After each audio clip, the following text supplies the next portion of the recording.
Mudyrk has officially picked Chelsea. Fabrizio Romano's magical words that make every single football fan's hairs shiver. Mudyrk to Chelsea, here we go. Let's get into this because this is a messy one. Welcome to the Kavkas View, guys. And bratochi, to say that I'm speechless, to say that I'm shocked, to say that I'm absolutely confused with what's going on would be an understatement and a half. But in today's video, I'm going to have to break down the timeline of what has happened in the last 4 hours with Mudyrk, essentially.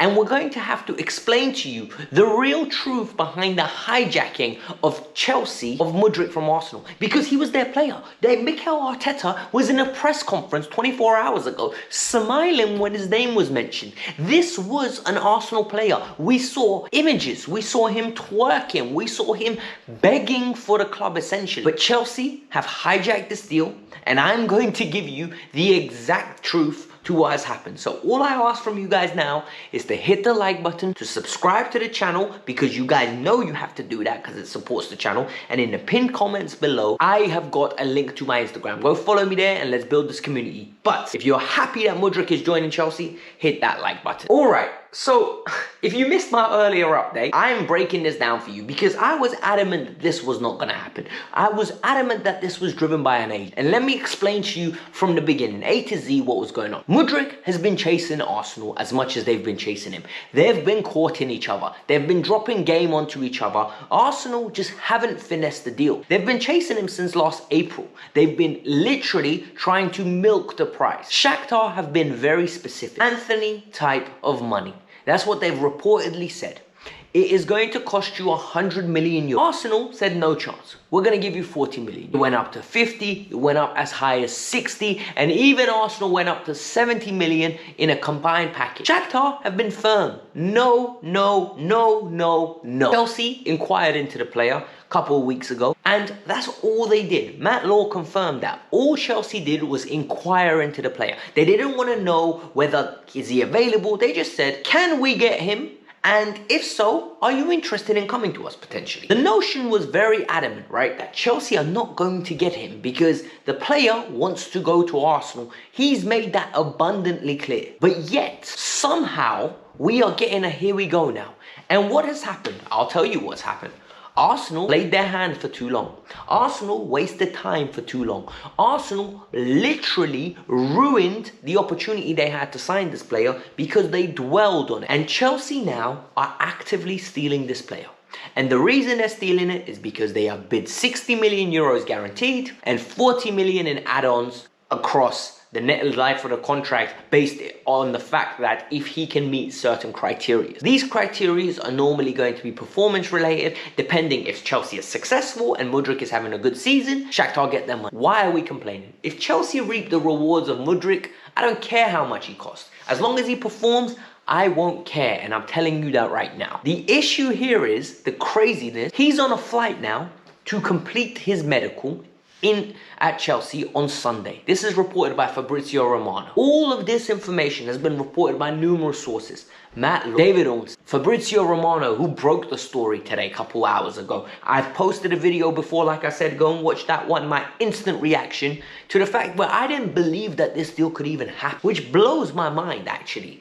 And what makes things even more interesting is that he's going to join till 2030, the same way as Batshuayi, the same way as Nkunku, the same way as potentially Joao Felix. And now Arsenal are in the mud. Like literally, Arsenal are in the absolute mud. A lot of people are saying we have no transfer policy and we don't know what we're doing. And partially, I believe in that. Like, I don't understand our approach. A lot of scattergun approach. But, guys, Arsenal haven't missed on a signing like my boy Babs from Chelsea F.C said in a while. So why don't we just steal their targets? And realistically speaking, I don't know whether Mudyrk is good enough. I really don't. I haven't seen enough of him. I am questioning the value of the transfer purely driven by the fact that he's so expensive.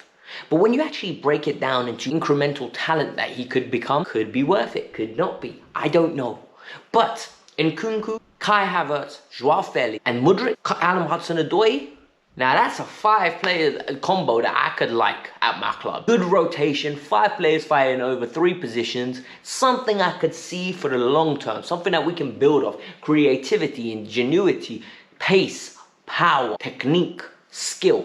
You have a nice midfield, a 4-2-3-1 to die for. Yet, I am super excited to see what's going to happen because I don't think the spending's done. I genuinely don't believe the spending's done. We're going to get a right back and a centre midfielder. That is still a priority. We need cover for Reece James and we need a midfielder.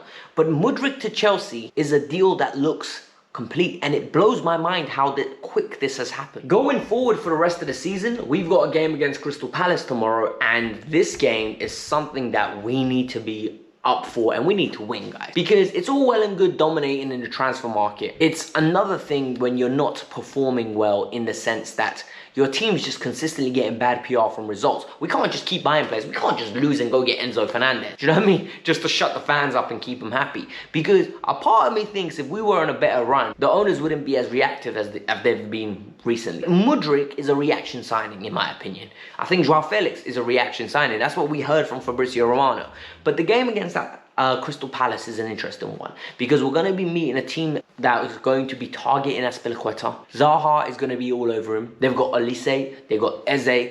It's a team that is dynamic, young, active, in the sense that they move around. It's not rigid positions. This isn't Roy Hodgson's Palace now. This is a Palace with a little bit of suave, a little bit of ingenuity, creativity.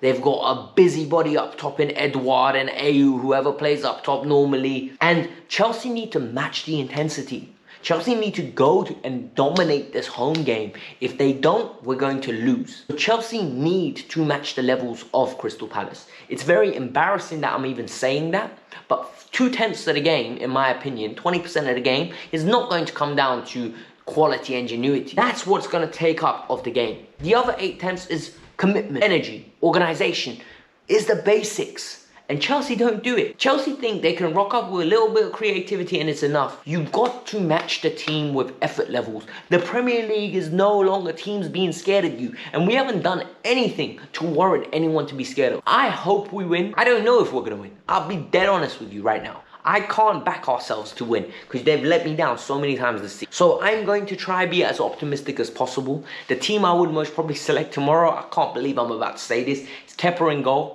I'd most probably go with a back three again. I really would, because what else are we going to do? We're going to have to go with, in my opinion, Koulibaly, Thiago Silva, Balotelli. Play him. It's time. You need to go right back. It's most probably going to be Azpilicueta.